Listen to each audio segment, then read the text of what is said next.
nothing strange or wrong with you wanting to make creative works. Like you think about first starting with like the civilized world. It's like they say you got to earn a living, like which is to say you don't have a right to exist. You must earn a living.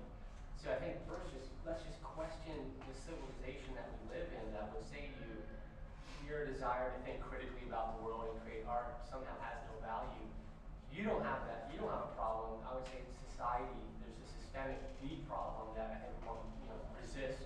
If you really want to direct, and you really have a story to tell, my suggestion would be find out what in the sort of realm of filmmaking you feel like is a weak point for you.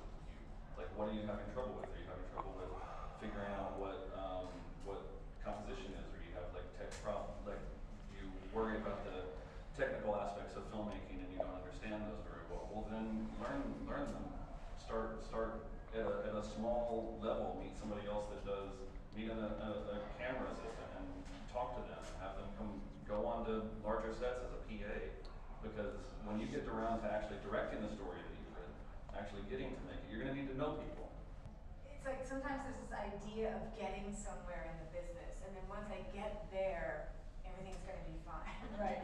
No, like being a PA on someone's shoot might be the happiest day of your life. Directing your first movie might be the worst day of your life, or it might be the happiest day. But the point is like, as corny as it sounds, really enjoy the process and keep remembering like why you're there. It is about relationships, and it is about collaborating and the creativity, because it can be stressful and it can be wonderful, and there's so many different aspects of it. But I guess that's just sort of my take on it for now. There's communities of filmmakers and artists in every city, right? So I moved to San Francisco 12 years ago from Florida, didn't know anybody. And so I was like, all right, I'm gonna start meeting people. So I went to every filmmaking organization I could find. I went to every arts festival, film festival. And it was just a way to connect with that community. So, because I think one of the things about making films, it can feel very lonely, right?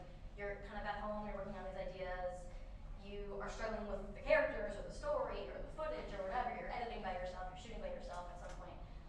And you need support. And whether you realize it or not, having that community really fosters creativity.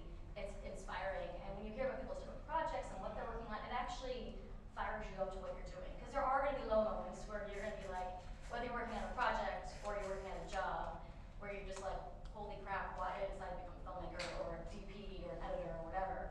And you need that community that kind of helps kind of provide that support of like, oh yeah, like I actually enjoy doing this. And there are cool projects out there and that person's doing that and I can do that. And it just helps breed that sense of community. And then as you move up kind of in your role, you foster that community for people who are just starting out. If you're not on your own specific project, if you just want to be in the industry, if you want to work on TV or movies, you want to be in the area and be that guy they call if we need the third DC. The community is great and essential because they'll be like, well, we need someone for this position. Oh, call that guy. But if you are going to move up, if you want to go to second or first AC, you might have to leave that community and go to a new place where hopefully you have a few connections already through your original one. But everyone's going to keep thinking of you as the third AC. If you want to be the first AC, you kind of need to leap and go somewhere else. Will sometimes make that transition much easier because then nobody knows. Again, hopefully you have some of those connections, but it's kind of like reinventing yourself when you go to college. If you were totally different in high school, I think it's like you get to make that new impression and you just start telling people I'm the first AC, and that's what people will know you as in that film. I would also just add that I think it's important to focus on making work that's like unique, entertaining, and takes your viewer to places they've never been to before. Like when I was working on my deer hunting documentary, like seeing my cousins pull deer out of the woods next to like kids getting on the bus, and past homeowners playing tennis, and it's just like, where the hell am I? But people love that concept of these two worlds colliding. I think that's very important, and it also has to be entertaining. When I was in film school, we had Sheila Nevins come, who's the head of documentary division at HBO, and she had this thing that she did when people would submit documentaries that she would decide whether they would air on HBO. She had this imaginary remote control, was watching. When it wasn't interesting her, she would raise her hand, like she was gonna change the channel. And then when something piqued her interest again, she would put it back down.